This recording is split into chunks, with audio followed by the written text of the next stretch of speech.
Hello and welcome to the Open Book. I'm your host and founder, Lakeisha Mabry, and y'all, thank you for joining us on a Saturday. We know that everyone is busy, and we count it an honor here at the Open Book for you to join us on a Saturday afternoon. But if you're not joining us live, feel free to watch the replay later because you are going to be in for a treat. Today, we actually have a panel discussion on something that a lot of people have been discussing recently with a mass teacher exodus, okay? And we're not saying that to scare educators. I do want to say this in the very beginning as a disclaimer that anything, first of all, that we say or talk about on here does not reflect the district or the schools that we work for, okay? These are our opinions and our thoughts. We do not have all of the answers and solutions, but we want to share with you from a lot of expert educators some of the things that we've noticed and some possible solutions. Also, this conversation is not meant to discourage anyone from entering the profession, because what we do want is educators who have that passion and have the gift and have that desire to become an educator. We hope that the things that we discuss right now is to just show you what the reality is and what are some solutions so that you have a clear picture, though, of what you're going into. We don't want anyone to go into this blindly. So this is just to encourage you and to give you some advice and tips. We have a lot of great panelists on here today, and I'm going to go ahead and introduce them. And there's no particular order. So our first panelist that I would like to introduce is Mrs. Pamela McCrae. And she wrote, y'all, I asked for a short bio. And let me just say this is open book, so we keep it real here and we like to laugh. Now, I asked everyone for a short bio, okay? The men followed directions, and Miss Hart did too. But baby, Miss Pamela McCrae sent me a book. So if y'all follow along and be patient, but she has that many accomplishments, and I am really joking and so excited that she's on here. Okay, Pamela McCrae is a native of Kansas City, Kansas. She is a proud graduate of Bishop Ward High School and a two-time graduate of the #1 HBCU in the nation, Southern University, and I can't even say it, A&M College in Baton Rouge, Louisiana. There, she earned a bachelor's degree in elementary education and a dual master's degree in education and supervision. She also became a member of a Delta Sigma Theta sorority, Inc. Not stopping there, Mrs. McCrae then went on to complete all required coursework towards earning her educational doctorate degree through Walden University with a 4.0 GPA. During her tenured decade in the classroom, Pamela impacted the lives of so many kindergarten through fifth grade students in both East Baton Rouge Parish and Fort Worth ISD, many of which she still keeps in constant contact with today. Y'all, she has a whole Facebook page dedicated to her students.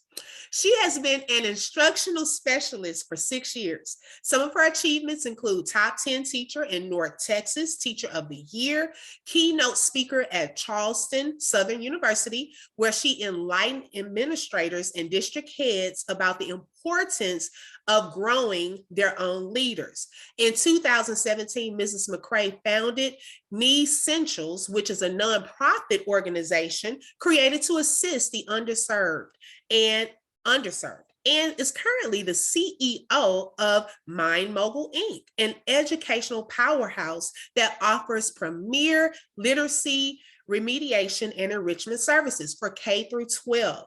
Mrs. McCrae has been married to her husband, Jeremy, for 10 years, and they have two beautiful daughters, Zoe and Savannah. Welcome. Let's give Mrs. McCrae a good open book welcome. How are you today? I'm good. And that's actually the same bio I gave you for the last panel. So that was probably 2 years ago. So just add 2 years on to everything, and then it'll be the most current. I do apologize for the bio length. That is hilarious because we did do this panel discussion. Probably it was 2 years ago, but it was a different type. It was a different type. So she was one of our panelists during that time too. So welcome back, okay, to the open Thank book. you.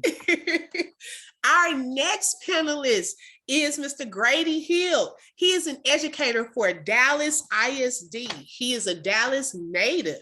He attended Dallas ISD schools. He received his bachelor's from the University of Texas at Arlington. Whoop, whoop. I did too. Ha, ha, ha.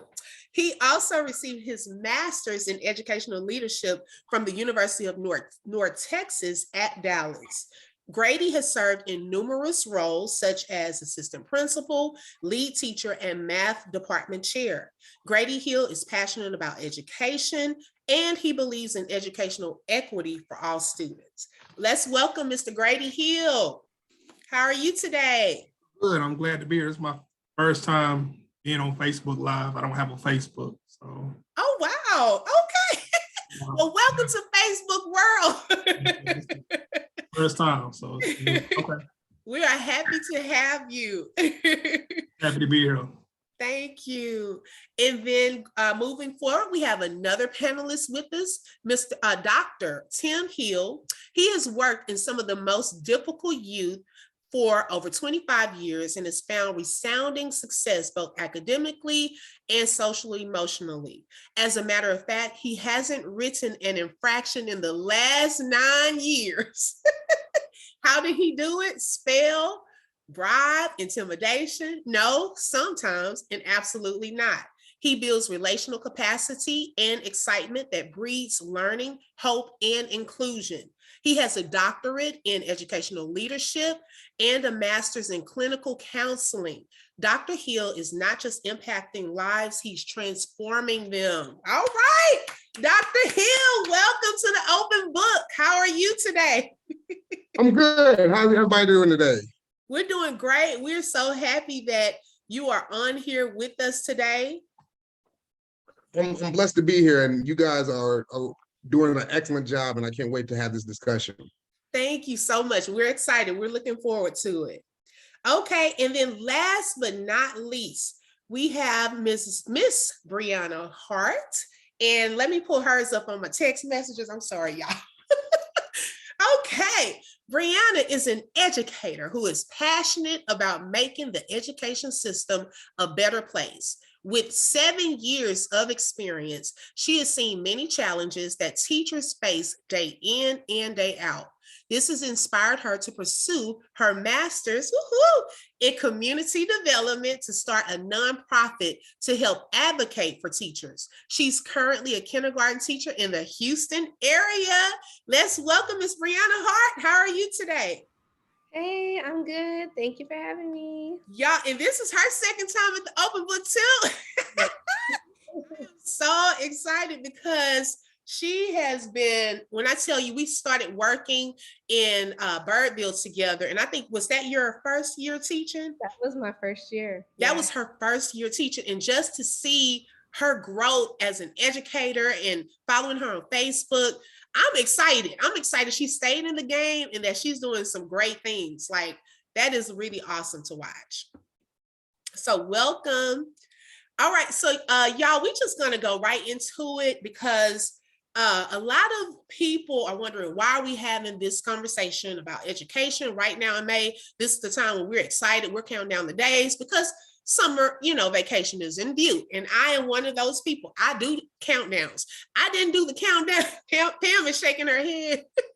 I didn't do the countdown as early because I actually have to stay a few extra days after everyone else. So my countdown will probably officially start at the end of this upcoming week. But right now, a lot of people so far have turned in resignations. Those of you who are not in education, you're probably just kind of learning some of these things that we talk about today. But a lot of people have already submitted resignations. A lot of people have already shared with districts that they are going into retirement. And it's surprising the number so far. Now, we have to also consider during the summertime, a lot more will then also submit their resignations or let the districts know that they go into retirement. So the issue right now that we're going into is, what's going to happen next school year? If so many teachers are leaving right now and saying that they're not returning, what will that look like next school year? And just to introduce myself, it just came to me. I didn't share my little short bio, but I'm Lakeisha Mabry, and I've been in education going into my 14th year. I have been a teacher from any elementary, middle, and high school levels. I've been an instructional support specialist for like 5 years. I have a master's degree in education. My bachelor's is actually business management, and I am about to start back pursuing my doctorate degree in educational leadership. And I have 2 little people, which makes me also an expert, a 4 and a 6-year-old going on 30. So a lot of our experience, it can come from our kids and from the educational system. So going back to that conversation, let's talk about this. What do you all think are some of the factors or the contributing reasons why a lot of teachers are starting to leave the profession? Pam, we can start with you.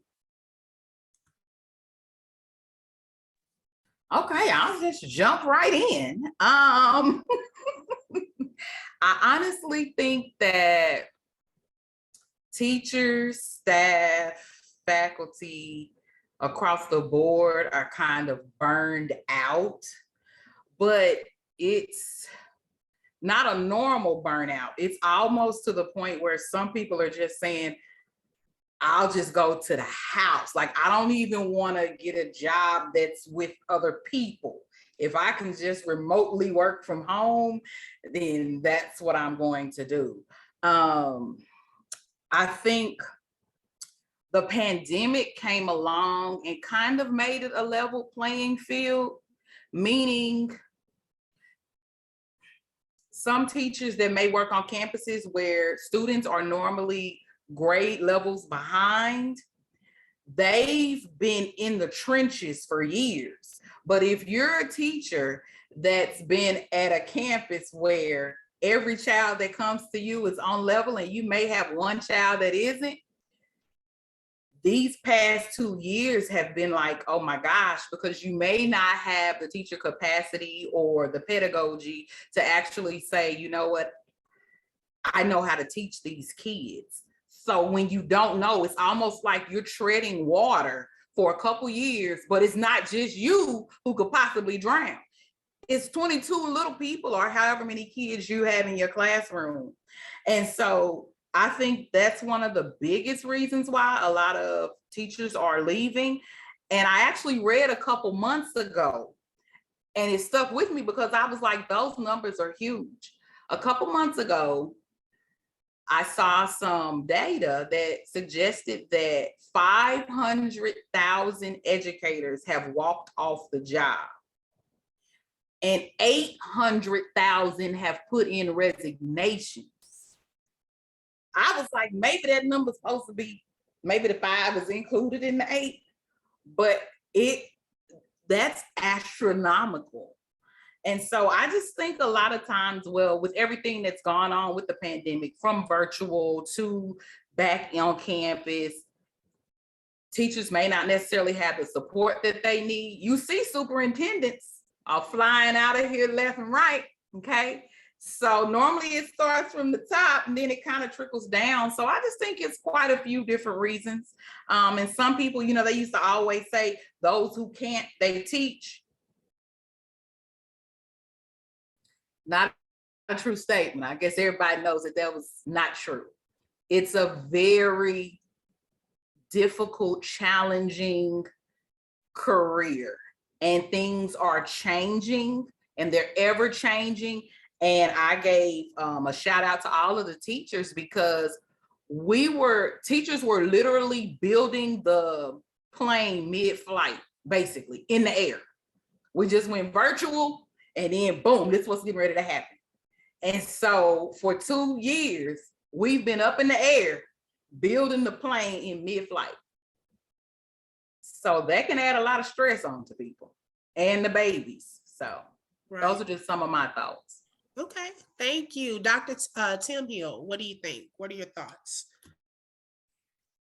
Uh, I've done a little bit of research on this. I am an educator right now, and I am one of the people that is walking away from the profession this year. But I'm walking away to help other educators in the profession. I'm an educational coach. And so I've talked to a lot, and I've coached already a lot of teachers on this. And it's not really an issue of it's not an issue of burnout like most people think. Burnout is an intrinsic value. So that's saying that I'm not good enough, or I can't do, or I can't function. And so I don't find most teachers saying that they can't do. What I'm hearing is that it's demoralization, that the system is broken, and therefore that we have an issue there. And so that is the biggest reason. Now, there's a number of reasons why we're demoralized. I think a big reason for the last 2 years is that our position, which is an important position in our community, has actually been politicized heavily. And so for a long time, we were doing mask, no mask class, no class, and we were almost pawns and puppets in a game that had a bigger agenda than us. And we felt like we were not as valued as we should be, that we're taking care of this youth and this future, and we were thrown away to the wolves without any true input from teachers. We heard from parents, we heard from politicians, but we rarely heard from the people that were doing the hard work and going into those classes.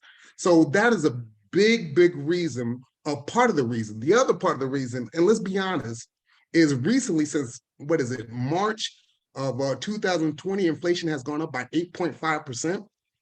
Well, if you live in Texas right now, the average raise for a teacher coming up for this year ranges from anywhere from 8% all the way down to 4%. So if we do an average, just let's say of 6 to 6.5%, then we're really not even reaching the inflation rate though till this started 2 years ago. But yet the behavior's increased, and we have numerous kids in our classrooms because, of course, we don't have as many teachers. So what do? We collapse classes because those babies got to have instruction. So now instead of having 15, 20, 25 kids, now we're running with like 40, 35 kids. So all I'm supposed to do is instruct these kids, get them ready for a STAR test, and still keep my sanity while making sure that the kids that are in my class still get their grades graded, and I'm supposed to have a life. That's why people are leaving. Building the plane mid-flight. Right. And I have certain moments where I'm about to chunk my laptop. What you said, I promise you, I even made a post about this not too long ago, is I believe, like you said, a lot of the teachers are not leaving the kids. We used to kids acting out and things like that. They're leaving systems, okay? And I believe since the pandemic, a lot of this has been pretty much exposed about how people view us in our positions as educators, okay? It showed a lot. And then it was something else you said about that pay. Because starting teachers are now about to almost be equal playing with someone that has been there 10 years. And is it enough? Because I say this a lot of times, people don't want to listen to me, but the minimum should be 10%. If we're going to start anywhere, we have given just, the hazard pay, a little $1,000 here, and, we'll give y'all a little $1,000 here. But the minimum, because when you include, like you said, inflation, when you include the insurance premiums, they usually go up every year and so forth. Are you really getting a raise after going through all of this and going into now schools that may be at a staff shortage, and you now have, like you said, 30, 35 kids, 45 kids in one classroom, but you still want to pay me minimum? A lot of people are fed up with it, and it's just not, it's not adding up. It's really not. But I could go on and on about that. Miss Hart, can you give us your thoughts? Oh, go ahead, Dr. Hill. I'm sorry. Go ahead. I was just going to say the other thing about salary, and this is teachers, unlike any other profession, even though they give you a raise, oftentimes we don't see that raise because we're investing back into the class. So doctors don't invest back into the hospital. Lawyers don't invest back into the law firm. We are different than any other profession out there. So our raises need to be compensated just as the same as somebody else. Sorry. That's correct. And I gotta piggyback off what you said. I think I read about Georgia. I think it's a district out there in Georgia where they decided to ask retired teachers to come back and receive 2 checks versus giving the teachers that's in the trenches a pay increase. I was bothered, but that was their solution. Bring the retired people back, allow them to get 2 checks. Okay, Ms. Hart. And then, I'm sorry, we have a question from our Facebook audience. After Ms. Hart and Mr. Grady Hill share their responses, we'll go to that question. Okay. I think oftentimes it's like preached to us of how we have to build that rapport, build those relationships, and making sure that we're meeting the social and emotional needs of our students, which we should be doing. But a lot of that is not even helping us in turn, or you're not getting that from admin or leaders to help their staff. And so when a staff member is not feeling supported or getting the resources that they need, they're feeling like they're on this island doing everything on their own. And so a lot of teachers are trying to ask for that help, trying to get that resource, trying to implement new ideas or things that we know can work. And you have people who have not been in the classroom 15, 20 years making decisions. And it's like, well, kindergarten 20 years ago, kindergarten now is completely different. And that's, I think the frustrating part is where those decisions are made for us and we're not treated as professionals, or if you go to a doctor and you're having some type of issue with your health, but it's something that you can correct, you're not automatically blaming the doctor for it. Well, how can you let this happen to me? If it's something that that you could have corrected yourself. But then a lot of times it's a lot of the blame on the teacher. It's not like that in our profession. It's always, well, what did the teacher do wrong? What could the teacher have done better? So I think just getting that attention and focus back on allowing us to be treated as professionals, because we are professionals, and allowing us to make decisions that are going to best help our students. And I totally agree with that. It was something that you said, and y'all can't keep doing this after every question, but y'all saying some good stuff. Okay, being relevant, okay, and having that experience now, because there is a difference from having to teach pre-pandemic and now in a pandemic, okay, that some people are far removed from. So recently, although I probably didn't want to, I went back into the classroom for a month because we had a teacher that did not come back, okay? So at first I was like, oh man, like this is different, than when I was in the classroom 5 years ago. However, though, when I went back into the classroom, some things that I noticed that did not change and that were constant is if you develop relationships with these kids. We only had 1 month. So I didn't have like 2 months to start it off. I had to hit it, build it within a day or two. Okay, how can I get these kids to know I'm here for you? I need to help you grow within 1 month before I start. And so building relationships with them, being consistent with procedures and really holding them accountable works. And setting an example with one student, calling a parent in the hallway, that worked for me 10 years ago, and it still works because they saw I was not playing. But my thing is, if we go back to the basics of why I am here, okay, let me look at them as children and let me teach them, because that's why we're educators. We get them to see, okay, this person is here because they love me. Once they see that you're laughing with them, you're joking with them, you give them a compliment here and there, you start bonding, and they see that, okay, she's not playing, we are going to be successful. It really, really helps. So those are things that are consistent. So if you're having issues with that part, I think if we go back to the basics in that area, those educators that are struggling, then you'll see some, change in that. Now, Mr. Hill, let's go to your response. And then we have 2 questions during Facebook Live. Right. So I just kind of want to give my perspective as far as me being mainly in the high school. And I primarily work in the Oak Cliff area. So just my perspective, teacher burnout is real. And it's different now since we have the pandemic, because just speaking from my perspective, we couldn't even get subs ever since the pandemic. So what happened is that teachers are taking classes during their planning periods, or like in my case, a lot of times I wanted to not come in because of things that's going on personally or things I had to do, but I came in anyway because I knew my class was going to be with somebody, or, you know, sometimes they can't find anyone, so people are stretched in. Another reason is that the pandemic has affected the educators' personal lives as far as their family. A lot of the teachers have children and they're behind, or they may be behind because of the pandemic. So it's this balance of trying to get my students up to grade level, but I'm also dealing with my own kids and trying to help my own kids get on grade level. And that can be a struggle, and it's hard to kind of balance that. And also something else, we talk about relationships, but the mass being on the teachers and the school personnel and on the students play a significant role in the relationships. My students did not see my face until about a week ago. And some of my students, I've never seen what they look like.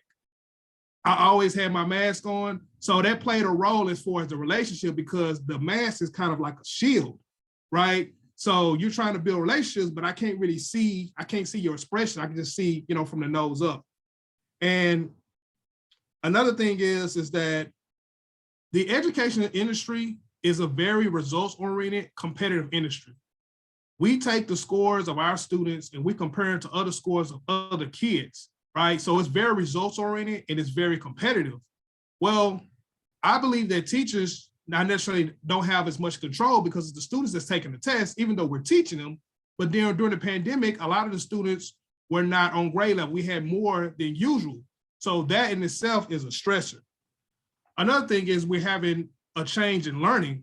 Students now are used to being on a computer. You know, a lot of my students are watching YouTube, they're on Instagram, you know, those different modes.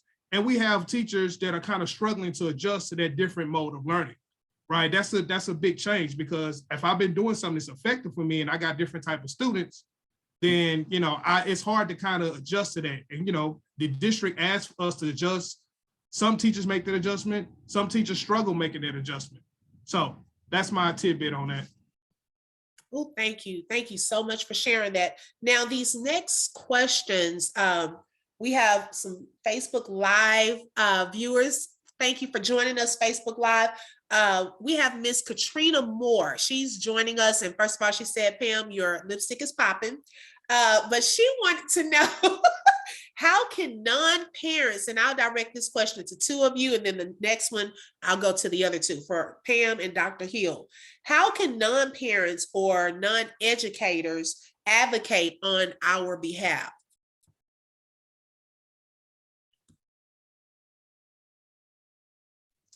Can you repeat the question one more time? I'm sorry. How can non-parents or non-educators advocate on our behalf in the education? Just regular people. I hit my mute. I'm sorry. Just regular people advocating for teachers. Yes. And there's a lot of ways you can help. One way that you can help is donating to the school. A lot of times teachers have to come out of their own pocket for, like, a lot of the PPE or the kind of the safety equipment that you think would be required is no longer required. Like, so teachers need that because they're coming out of their own pocket. Just being supportive, words of encouragement go a long way. I know, like, you were like, man, all this is going on, and some words, well, yeah, words help a lot. Just to know that, hey, I see you, I identify you, I salute you. We do it for our servicemen. We do it for, once again, our doctors. We're on the front lines, and the behavior is not getting any better. They're getting worse. And so just to hear that a little bit is going to be crucial. And then also please write to your state officials, to your government officials to say, hey, this is the problem, this is what I see, and go out and vote when there are issues of education, because anything and everything helps. The system is broken. It is totally broken.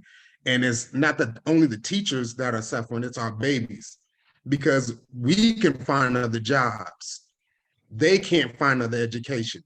So we definitely need to get on board and make sure that we are doing what we can for our babies and getting them on to the next level.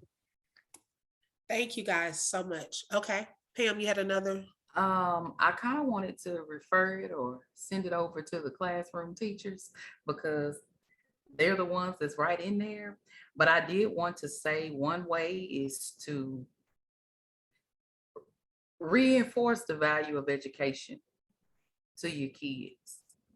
Explain to them why they're going to school and why it's important for them to go in there and do their best. Why it's important for them to respect their teacher. Why it's important for them to be great. That would go a long way.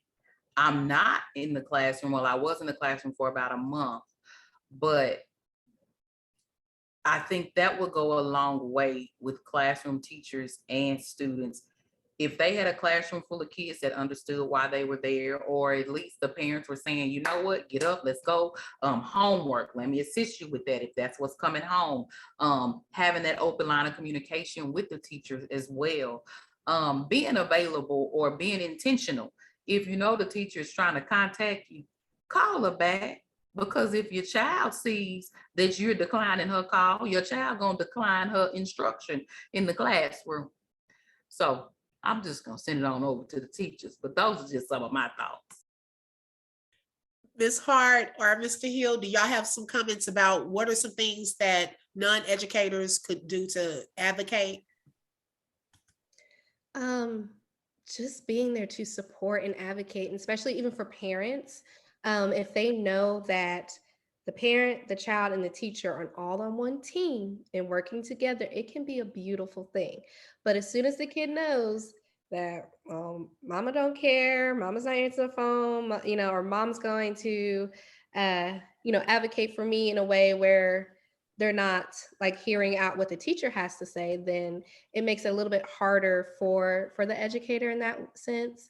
But just having like support to where if you can volunteer your time, or I've had some parents where I would send home stuff and they would make centers for me and things like that. It helped out tremendously because, as you know, our time is so jam-packed minute by minute every day. And so just that extra support goes a long way. I would say vote in your local school board elections. As of now, we don't have enough people voting. And a lot of times we're having people that are on these boards and they don't necessarily have the best interest of the students and also the teachers. So they put policies in place that negatively affect the teachers or drive the teachers off to another school district or out of education altogether. So that's very important. That's good. That's really good because you don't hear a lot of people voting in those elections.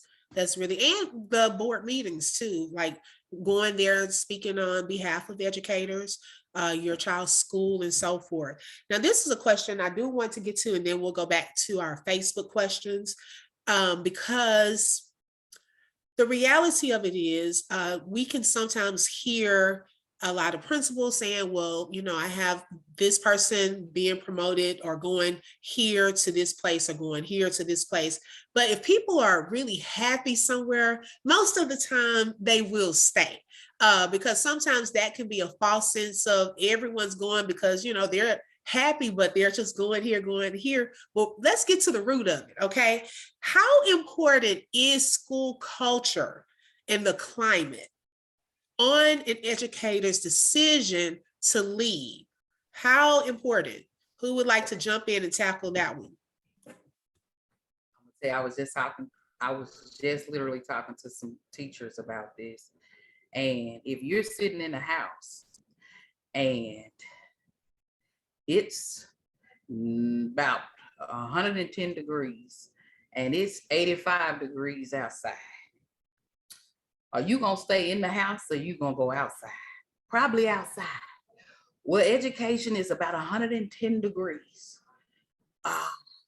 And it makes every other job or career seem like it's a strong 90. Everything seems a little bit better, a little bit easier. You're able to balance it. It just seems more doable because it's so many different variables coming from so many different places. And so one of the biggest pieces has to be support. But I find that teachers get mixed emotions behind, are you supporting me? If you're supporting me, why is there 12 different arrows coming for me? Can you kind of narrow these arrows down? Out of the 12 that are flying to me from the district, can you catch 6 out of the 12 and maybe give 6 to your teachers? So I think it's a support piece as well. It's playing a big role in the school culture and climate. When teachers are seeing the principals going into the trenches with them or helping take some things off of their plates, I think that helps out as well.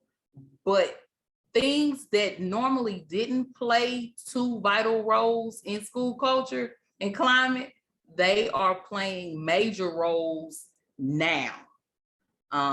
So I think that's one big, it's just really hot in education right now. And I don't mean in necessarily a good way.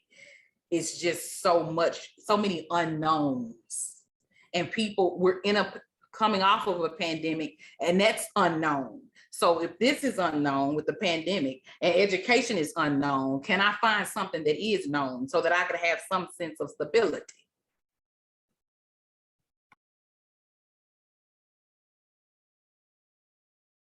Anyone else have a comment for that question? Yeah, I believe, culture is really big. And I think one thing that we have to do for our leaders of our school is, like Ms. McCray was saying, is clearly define what support is. Because a lot of administrators, some leaders think support is just saying hello to the staff, or, and you're right, Ms. McCray, we have to kind of demand more as far as our leaders getting in the trenches and helping our educators, because it is a lot. Whether it's dealing with students that have discipline issues, or calling parents, or dealing with absenteeism, or dealing with supportive academic interventions, we need more of our leaders on the front lines. That way, the teacher feels like it's a we thing instead of it's just me, because oftentimes in education, it's a sink or swim. We put teachers on the island, especially our newer teachers. I kind of feel sorry for a lot of our newer teachers, because they come on this island and then they struggle, and then we say, well, that person is not effective, they're not a good teacher. That's not necessarily the case. It's just that person needs support. And once you give them that support and they can learn, they can grow. So that's what we need more in our industry. Preach on that. Because even as an instructional support specialist, I kind of got like so sad because we get overwhelmed with so much. And I feel like with the new teachers, I didn't get as much time with them to help them. That's not fair. And so it's setting people up. When my first year, I had veteran teachers. I had a great instructional coach, but I also had some veteran teachers that really helped me my very first year, or I would have left. So we're losing first year teachers because of lack of support. I do agree with that. Anyone else want to touch on that one? We have 2 more that I wanted to talk about because I believe they're very, very important. Okay, so what impact do you think that this mass exodus of teachers will have on the students going into next school year? Let's talk about this. Dr. Hill. So I've had a chance to talk to a lot of these students and to get to know these students. And one of the big things the districts have done, the pandemic has kind of did us a disservice, and I want to tell you why. And society has too. We've made everything connected. Everything is internet driven. If it doesn't have 3G, hopefully not 3G, but if it doesn't have the 5G or the 4G, you're in trouble. But with that, there's no time to disconnect. I don't know how you guys, when you were young, but school was school, and then like church was church, home was home. Like I was able to compartmentalize my time and myself. I wasn't necessarily the same person all the time. So I might have some friends in my neighborhood, but I could still be kind of a variation of who I am. But these kids don't have that option anymore. The school has provided these computers, which is good in a sense because, of course, we know that the digital age is coming. It's here. But on the same time, because it's here, there's no opportunity for these kids to actually just be kids. Could you imagine, just for a hot second, could you imagine if you were in school and you had YouTube at your beck and call? Would you do any work? I wouldn't. I already know who I am. If I could play video games or if I could play some type of math game, I know which one I'm picking all the time. So if you try to tell me that's just the way the school is working. So you put in a digital medium with no parameters because now these kids are smart enough to get around any firewall that you put up. This is their era. This is what they do. So when you give them a tool for their own access, of course, they're the devil's workshop. They're about to go ham in your classroom. So you have to figure out engaging ways that can tempt their mind to pull away or disconnect from that medium and listen to what you have to say. So a lot of times, since I do science, I can do end of the world scenarios all the time. I can say, did you know there are bugs in your eyebrows right now that's about to go to your forehead at night? Oh my God, I need to know about this. Disconnect from my phone. So that's one way. I'm sorry to hog the time. No, that's good because the phone is a huge issue. I told my students when I went back to the classroom, I said, look, let me just say this, because I know teachers complain about the cell phones all of the time. I am not anti-cell phone because look, my phone is here with me all of the time. I am anti using the phone while we're doing the work. So if we get the work done, I will give you free time to use your phone. They knew I had to get them to trust me. And I showed them, okay, I got your work. We're done with this. Okay, go ahead. Get on your phone. I don't care about you looking at a video. If I can get you up here and get you focused for a good 40 minutes, 30, 40 minutes, and you do what I need you to do, I don't have a problem with that as a reward. And so that was a daily practice and it became less of a distraction. I go back in there afterwards. I'm back out of that classroom and they have gone back to just having the cell phone out. Okay, so we have to get them to trust us and show, okay, I can sit here and be engaged for this good little 25 minutes or so, but I can still go back to this and it's a good balance. So having that balance. Okay, who else would like to take a shot at that question? I would just say that if we're going to start noticing that a lot of these teachers who have already been in the field for a while, it's a calling. It really is a calling. Teaching is a calling. And you have these awesome educators who are just leaving and like they're done. They're done. I know people that are like not getting back into the field at all. They're just done. And so now like the districts are trying to put all these new incentives and bonuses and things of that nature. But then like, are you recruiting people that truly do care about the kids? Like truly, truly care about the social and emotional well-being of these babies? Or, well, hey, you're going to give me this check and a couple weeks off? Well, okay, I'll do it. And then that's not helping our kiddos either. And so I think that could possibly be a problem in the future too, as well.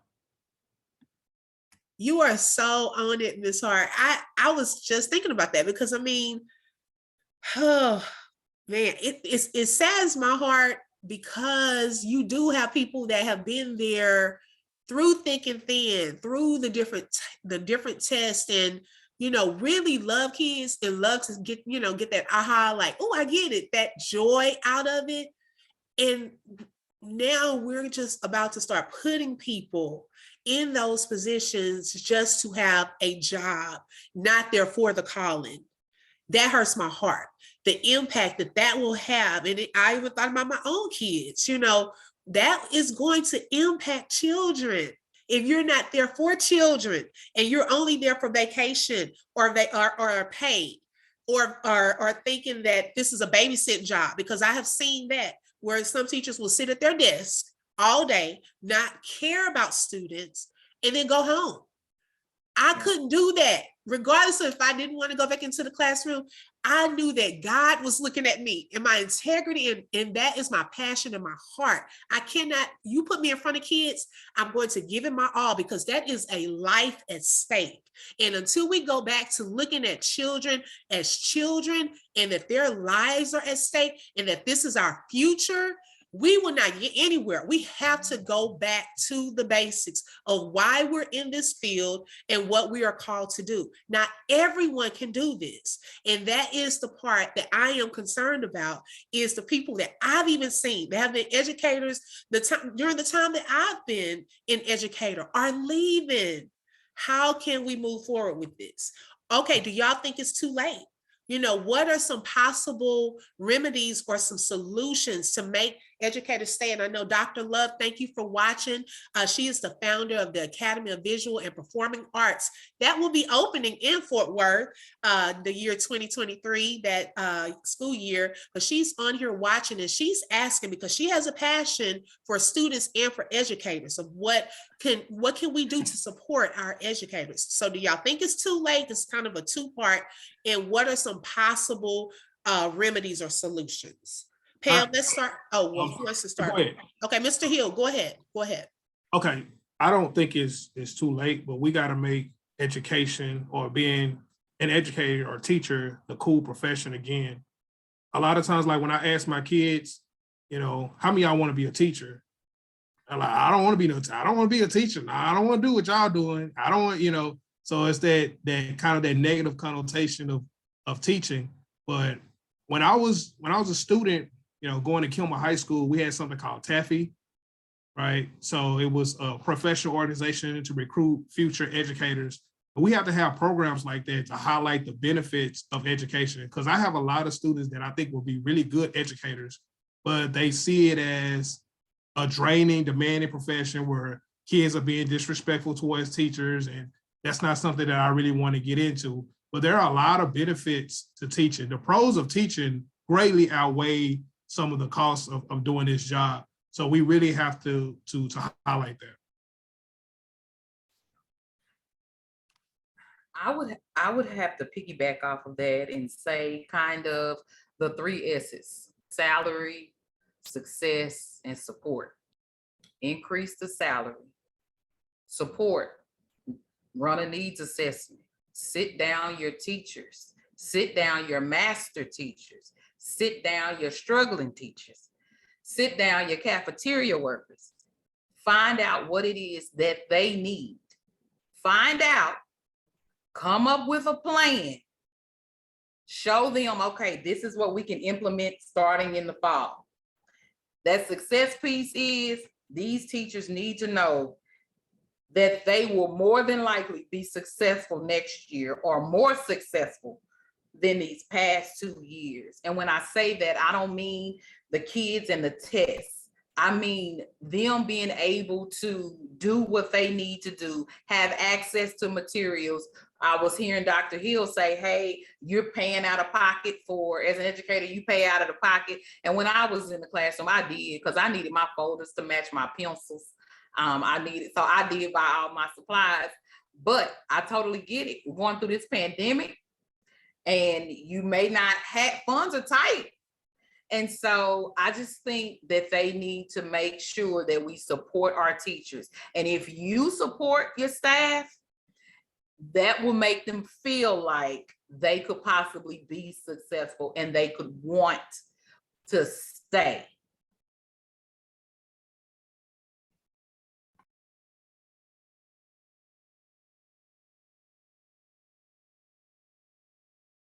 Dr. Hill. Some solutions that I would kind of hold on to. I think Ms. McCray did a very excellent job when she says, ask your teachers for support. The one thing I went back to is about the demoralization versus burnout, and how teachers are demoralized and students are burned out, intrinsic versus extrinsic.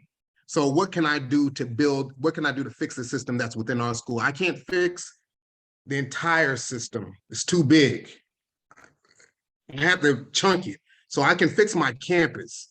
but what do you need? Because your needs are going to look different than my needs. And so how can I do that? How can I pull that out of you to implement it? Because that's your job as a leader, honestly, is to take that person's needs and desires, transform them to make them better, right? And then when they're better, the idea is that the students are better if it's done correctly, right? And so if you can find those supports, and it might look different for different people, and it's not going to be uniform. I will tell you that now. Everybody's going to have a different idea. Everybody's going to have different needs. But if you can find like a happy medium, as Ms. McCray said, that's going to do wonders for your culture, and it's also going to do wonders for that mental health that we were talking about earlier, and making sure that everybody is getting those equitable needs met. And I was going to say that too, as far as we as educators are responsible for teaching the whole child. So we need to support the whole teacher, if that makes sense. From social emotional, get some type of, y'all got a room in there, put a recliner chair, put in a diffuser, or put some snacks and some water on the counter. Like every once in a while, put something in there for them. Like just kind of know that we have to cater to our staff as well, just like we do our students. So I agree with Dr. Hill. I agree with that too, absolutely. I don't want another Jeans Day pass. You know, like actually take the chance to hear my concerns and not just brush it off. You know, like make it a safe place, like we make it a safe place for our kids where they can come to us and tell us whatever is on their heart. Let us be able to do that, to share our concerns or our issues or things that may be going on that we feel like we need help in, and actually do something about it and be able to help us in that way so that we can ultimately help the kiddos in the best way that we can. Can I add to that? So I've seen a lot of really good teachers, and they've been effective in so many different ways. There's a lot of ways that you can teach a child, but one thing that I've noticed, a common thing amongst the effective teachers, is that they have a strong drive. They're very passionate about education. The reason I was a successful teacher is because it didn't feel like a job to me. I was passionate. I was the teacher, stayed after school. I came early. You know, I bought pizza. Like I was that teacher. So some of our leaders, they're not that passionate about education to that level. It may be just a stepping stone. It's like a career move. You know, it's more money.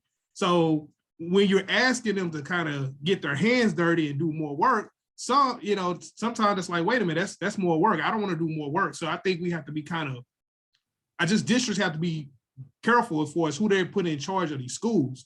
Because if you don't have a passion for this, if you don't have a passion for it, you're not going to be that effective. Because I know me being effective, I had to kind of go above and beyond because my students had a lot of needs. I just wanted to add I agree with what Mr. Hill said. The one thing I wanted to add to that, and sometimes we forget, is administration, at least on the campus level, is the equivalent to middle management. So you will catch it from both ends. And so I'm very grateful with my administration, because I understand the position that they're in, because they have these mandates that make no sense. Some of them do. I'm not gonna lie. Some of them do, but a lot of them are income-based requests for the district for teachers, additives, and so they have to balance the two. So I get it, and I just had to make sure that they are recognized for that, and they're different. And I do agree with that. Some things that we were handed down from the district, in my role, I was like, I don't want to add one more thing to the teachers, but it's like you're the middleman. You know, you're working for the district to get this program started and so forth. Then you also know there's a lot of stress for teachers. So it is a balance. I will end this by saying I agree with 100% with everything that was said. We have to go, if you think about it, if we're not trying to lose great teachers, passionate teachers, we have to really go from saying, I support you, to really doing it. Because I know a lot of times, especially right now and during the summer, going back into school, we have cliches. We're, this or welcome back, and doing this, take care of yourselves and so forth. It's a lot of us saying it, but then teachers are seeing that it's not lining up with your actions. So districts and administrators being supportive of educators will help with behavior. Also, I have talked to teachers that they have, really tried to do some things as far as behavior, but admin did not support them. You have to be on one accord and show students that we're on one accord, we're a family. But if we're pushing back against our teachers, and especially in front of students, it's taking away their authority. And a lot of them are getting fed up with that. That is a huge thing that I'm hearing from teachers. Also, if we keep hearing about the insurance, can we do something about it? I mean, because that is a big thing that teachers talk about, is the premium. So there has to be an investment into something if you care about it. How can we lower these insurance premiums? What about student loan forgiveness? If the pay is not going to go up, is there a way to start forgiving some of these student loans? Help teachers get into there homes. Is a way. There is a way, because I'm waiting to hear back now. So about from the government, the temporary waiver for student loan forgiveness. Okay, we need to know more about that in the field, because a lot of teachers are struggling trying to pay bills, and if we're not getting their pay up, we want them to be lifelong learners and go to school, helping with reimbursement and things of that sort. That really, really helps. And last but not least, and I agree with what Ms. Hart said, valuing their feedback. They're on the front lines, but we have everyone at the meetings that's not. So when are we actually going to bring in teachers that are really there to care about kids and really hear their concerns and want to do something about it? If we keep putting the teachers on the back burner and really not valuing their feedback, what they're doing, they're going to feel that. And they're going to go somewhere where they will feel valued and appreciated for more pay. So it becomes a cycle, and we're at a crucial point that we don't want to lose educators. We don't want our children to be affected. And I mean, I'm waiting to see, I've been praying, I'm waiting to see where is this going next school year, but I'm praying that, works out for the best. Now, any last thoughts? This is our last question for this panel. We will probably come back to you all, because I told them this would probably be a part 2, because the closer we get to the school year, I want us to come back and have a discussion. Once we start seeing what this looks like, let's see if we can have another discussion, okay? But thank you all for joining us, to every panel, every live viewer. Thank you for coming on today and being a part of this, because y'all see, we can talk, okay? This could have gone on for 2 hours, but I'm trying to keep it to a certain time limit because we're trying to respect your time as well. We hope that you all learned something. We hope that you share this with administrators, share this with your district, share it with people who can actually make a difference and save this educational system, because we're not just leaving schools. People are leaving systems that have been in place for so long, and we're ready for a change. So we thank you all. We hope you will join us next month. We have a lot of exciting events for Father's Day coming up. We did it big for Mother's Day, so we want to do some great things for the fathers out there. So be on the lookout for our next event for Father's Day. But we want to thank you all for joining us, and we hope that you have a great weekend and also summer, because we're almost there. To every educator, have a great summer. Bye-bye. Talk to you all later.